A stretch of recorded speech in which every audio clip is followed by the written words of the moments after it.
สบายดีเนาะมื้อนี้มอนจะมาพาทุกคนเข้าเทศซึ่งตลาดนี้ก็จะเป็นตลาดอีเทเรียมเนาะมอนจะเทรดตามพฤติกรรมเก่าของมันเนาะคันเกี้ยวโอเคเทรดตามพฤติกรรมเก่าเนาะเบิ่งว่ามันจะสลับคือเก่าให้เฮาบ่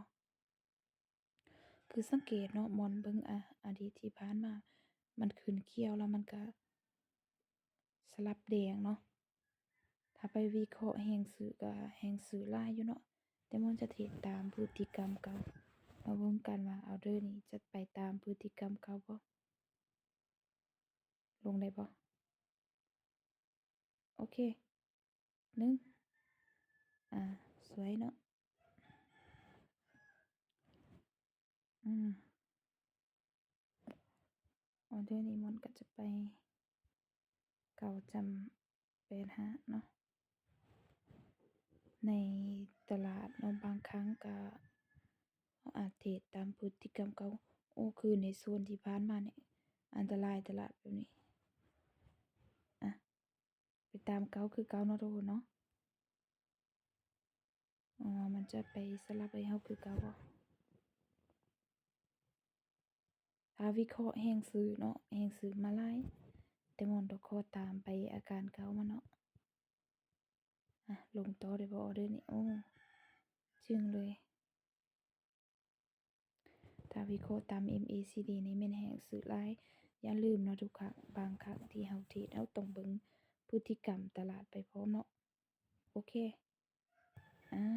3ไม้ติดแล้วเนาะบางครั้งเนาะเราต้องเบิ่งพฤติกรรมมันไปพร้อมเนาะพฤติกรรมมันเป็นแบบใดเวลามันขึ้นแรงๆเนาะมันจวดลงออเดอร์นี้มันก็จะไปเก้าจับ221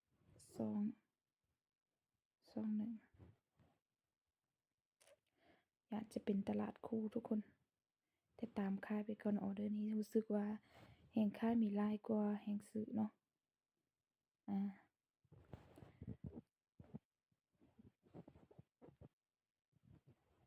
เบิ่งแนวโน้มตลาดเนาะอืมที่ผ่านมามันขึ้นมาฮอดจุดนี้แล้วลงมาจะไซด์เวย์อยู่จุดนี้เนาะ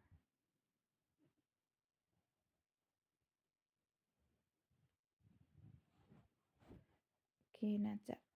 บ่มีปัญหาแล้วติดออเดอร์นี้สวยไปปลายๆมาเนาะเมื่อมีกำไรแล้วมันก็บ่ได้เดินหลายเด้ในการเดินออกออเดอร์เมื่อเขามีกำไรแล้วก็เดินเซฟๆเดินน้อยๆเนาะMACD ตัดกันลงมาแล้วแต่ในช่วงนี้เป็นช่วงตลาดแบบ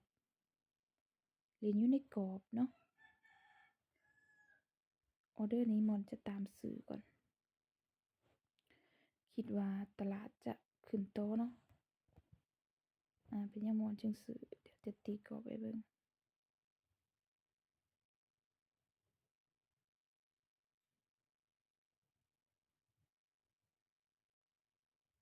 คิดว่าตลาดจะเป็นแบบนี้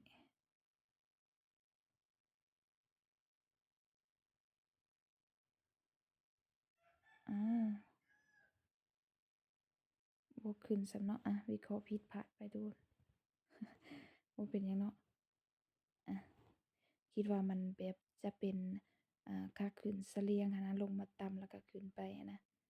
มอนคิดว่าจะเป็นแบบนี้ซะนะโอเคออเดอร์นี้เนาะจะไป15เนาะตามสื่อต่อเลยเนาะทุกคนเนาะตามสื่อต่อเลยเบิ่งว่าจะไปตามเฮาวิเคราะห์บ่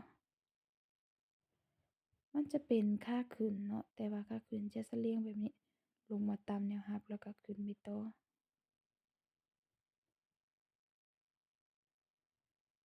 บางครั้งเราก็วิเคราะห์ไปตามเฮาวิเคราะห์ก็กำไรเนาะถ้าบ่ไปตามก็เจ็บได้คือกันเนาะโอเคถือว่ามีกำไรสำหรับมือใหม่เนาะให้ฝึกใส่ MACD ก็ได้ในช่วงที่มันไซด์เวย์ลีนอยู่ในกรอบแบบนี้เฮาบ่ออกออเดอร์ก็ได้คือจังหวะนี้ก็ อ้อยมันจะไปแต่หาเนาะเพราะว่าในโซนนี้เป็นเซฟโซนที่อันตรายคือจังหวะนี้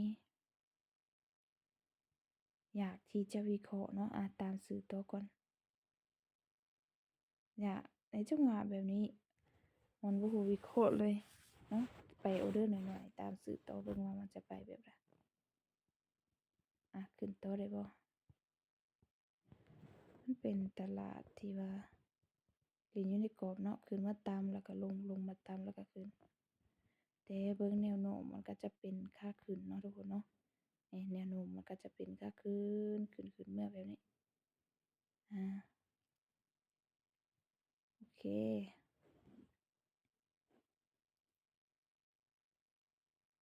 ออเดอร์นี้มันจะไปเก่าเมื่อมีกำไรแล้วบ่ต้องเดินหลายทุกคนเดินเซฟๆไปเอากำไรปลายๆมันไปถ้ามันพลาดแล้วก็หยุด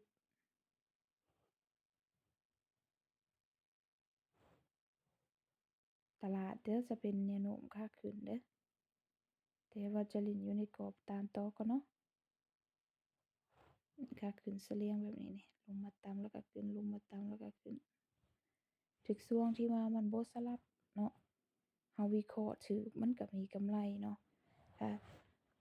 ช่วงที่เฮาวิเคราะห์ผิดพลาดผิดมันก็คือผิดไปเลยเด้ทุกคนมาออเดอร์นี้ได้เสียก็คือหยุดเนาะถ้าว่าเสียก็หยุดถ้าได้ก็ไปต่อไปต่อแน่นอนไปต่อเนาะทุกคนเนาะอะอ้าวอะเสียเนาะทุกคนเสียก็หยุดเลยก็คือมีกำไรเอางบมา100เนาะก็กำไร40มันวิเคราะห์ยากแหละทุกคนเป็นคู่สลับเป็นสลับคู่จั่งซี้มันก็วิเคราะห์ยากคือกันอาแต่ตาม MACD แม่นตามสื่อไปต่อเลยเนาะตาม MACD แม่นซื้อต่อเลยมันตัดกันขึ้นแล้ว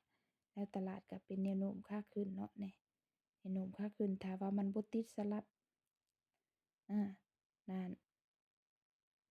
ตลาดเด้อบางคนนะเป็นเทรนขาขึ้นอยู่แต่มักติดสลับมักแจบตลอดแบบนั้นอะโอ้โอเคอยู่เนาะถ้าตามสื่อออเดอร์นี่ก็เดี๋ยวมาเบิ่งกันว่ามันจะไปแท้บ่อืมโอเคบ๊ายบายทุกคน